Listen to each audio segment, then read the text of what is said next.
A few hours later, someone shook me awake. "Hey, Mia, wake up." It was my husband, Ethan. "Welcome home. What's going on?" I asked, still half asleep. "What's this?" he said, holding up the food on the table. "My parents are here, and you bought these cheap snacks. I told you to do things properly today." "Yeah, but your dad said." "No excuses. Get up and start cooking. I'll throw this junk away." "Hi, my name is Mia.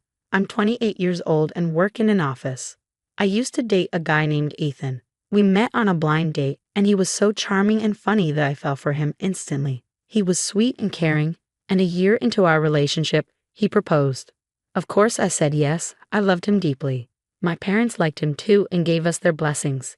His parents seemed kind, and I believed we were going to have a wonderful married life. Our wedding went smoothly, and we had an amazing honeymoon.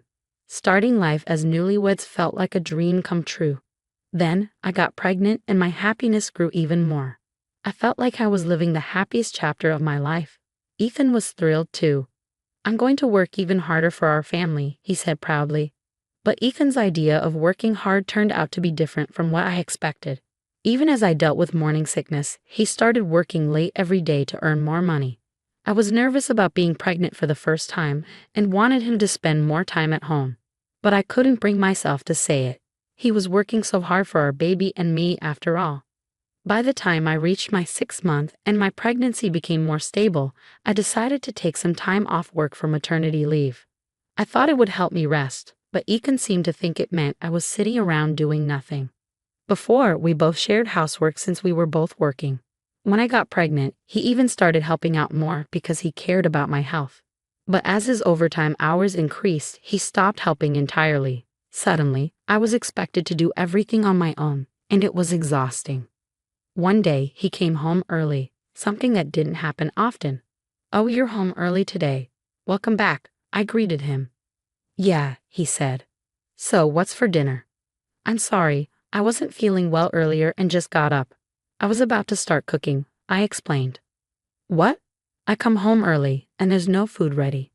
Look, I'm doing my best. I'm taking time off because I'm pregnant, and I haven't been feeling great. Can't you understand that? Are you blaming me for your problems? Don't try to make this my fault." "I'm not blaming you. I just think we're a team, and we need to support each other. Right now, I need you to help me, not work yourself to death. I want you to be here for me and help with the housework too." "In other words, you just want to be lazy," Ethan snapped. "What are you talking about? Just because I'm staying home doesn't mean I'm slacking off. I'm trying to manage everything," I argued. "No, you're just going to sit around and expect me to do everything else. That's being lazy." I couldn't take it anymore. "That's it. I'm going to have the baby at my parents' house," I said firmly. "What do you mean?" Ethan asked, his voice sharp. "I mean I'm going home to stay with my parents until the baby is born. I'm not coming back here for a while." "Oh really? Fine. Do whatever you want," he shouted before storming out of the house. I sat there in the silence, tears streaming down my face. I wondered how our happy life had turned into this. Could I really bring a baby into this situation? The next day, I packed my things and went to my parents' house. Being with them gave me a sense of relief.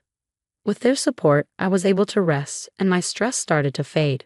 My health improved a lot after just a few weeks. About 2 months later, Ethan showed up at my parents' house with his mom and dad. I hadn't heard from him since I left, so I was confused by their sudden visit. His parents looked concerned. Apparently, they had visited our home to check on me and were shocked to find I wasn't there. When they confronted Ethan, he admitted we had fought, and I had gone to my parents' house. Furious, they dragged him along to apologize. "Mia, we're so sorry about our son's behavior," Ethan's mom said, looking genuinely upset. "We gave him a good talking to. He clearly doesn't understand how hard pregnancy is. Now, Ethan, say you're sorry." Ethan looked at me, guilt written all over his face. "Mia, I'm really sorry." "I shouldn't have acted that way," he said, bowing his head. I took a deep breath. "It's okay. I'm sorry too for getting so emotional." Thanks to my in-laws stepping in, we were able to reconcile. I was grateful they had helped us work things out. A few months later, I gave birth to a healthy baby girl. Ethan was overjoyed to become a father. After I recovered, I moved back into the home we shared. Taking care of a newborn was much harder than I expected.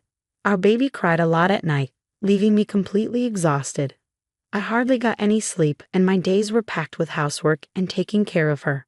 One day, I hit my limit. I was putting our daughter to bed and fell asleep next to her. Hours later, Ethan woke me up. It was already nighttime. I knew I was in trouble. I hadn't prepared anything for dinner, and I worried that Ethan might get angry just like before. He gave me an annoyed look, but surprisingly, he didn't yell. Instead, he said, "Next Saturday, my parents are coming over to celebrate the baby's birth. You better get everything ready for them." I remembered that my mother-in-law had mentioned it earlier. It was coming up fast next week already. I've been so focused on taking care of our baby that the day of the celebration arrived quickly. "Okay, I have to go to work in the morning," Ethan said. "Make sure you prepare a great meal for my parents, all right?" "Yes, I will," I promised, though I still felt stressed. Even though Ethan wasn't angry anymore, he still didn't seem to understand how hard it was to care for our baby. Once he left for work, my daughter finally fell asleep, and I got ready to start cooking. But just then, the doorbell rang. Who could that be at this time? I answered the door, and to my surprise, it was Ethan's parents. "What happened? You were supposed to come later this afternoon, right?" I asked. "I'm so sorry to show up unannounced," Ethan's mom said. "We thought you might be working hard to prepare everything, so we brought appetizers to share with you." "Oh, Ethan picked them out for you." "Oh, really? Thank you," I said, feeling a little relieved. Just then, my daughter started crying. Apparently, the sound of the doorbell had woken her up. "Oh no, I'm so sorry we woke her up," Ethan's mom said. "Is she crying a lot these days?" "How do you know?" I asked, a little surprised. "Ethan cried a lot as a baby, so I thought she might be like him," she replied. Then my mother-in-law said, "You haven't gotten much rest, have you? Let me take care of her for a while. You get some sleep. I'll even go buy drinks. Let me know if you need anything else." "Thank you so much, both of you," I said gratefully. I decided to listen to them and took a break. I lay down on the couch and fell asleep. A few hours later, I woke up to someone shaking me. "Hey, Mia, wake up." It was Ethan's voice. "Welcome home. What's going on?" I asked, still groggy. "What? What are these appetizers?" "My parents are here, and you bought this cheap food. I told you to do things right today." "Oh, that's from your mom." "No excuses. Get up and start cooking. I'm throwing this stuff away." Hey, I cried, trying to stop him as he grabbed the appetizers to throw them away. "These where?" I tried to explain, but I didn't get a chance before I heard a loud voice behind me. "Hey, what are you doing?" It was Ethan's dad. He must have just come back home. My mother-in-law, who had been out with our daughter, was with him. "Hi, Dad, listen to me. I told her you were coming today, but she slept in and didn't cook. And now she's trying to cover it up with these cheap appetizers. I'm going to throw them away and make Mia cook something else." "Those appetizers were from your father." Ethan froze, staring at me. "What did you say?" "I said those appetizers are from your dad. I've been trying to tell you this." Ethan's face turned pale. My father-in-law walked up to him, looking really angry. "I'm sorry about the cheap appetizers," Ethan mumbled. "No, it's not about that. It's about you not caring about Mia at all. I thought you'd changed before the baby was born, but clearly you haven't." "I'm sorry," Ethan said weakly. Just then, Ethan's phone buzzed with a message notification. My mother-in-law saw the screen. "Ethan, who is this Karen?" "Oh no. You forgot your cigarettes and lighter. Don't forget them next time. Who is this woman?" Ethan stammered. "Well, that's...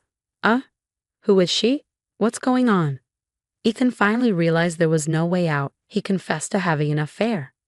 "You've got to be kidding me." My father-in-law shouted, and before I knew it, his fist came down hard on Ethan. He collapsed to his knees and started apologizing, crying. It was a mistake. The devil made me do it." Ethan tried to explain, but I couldn't believe him anymore.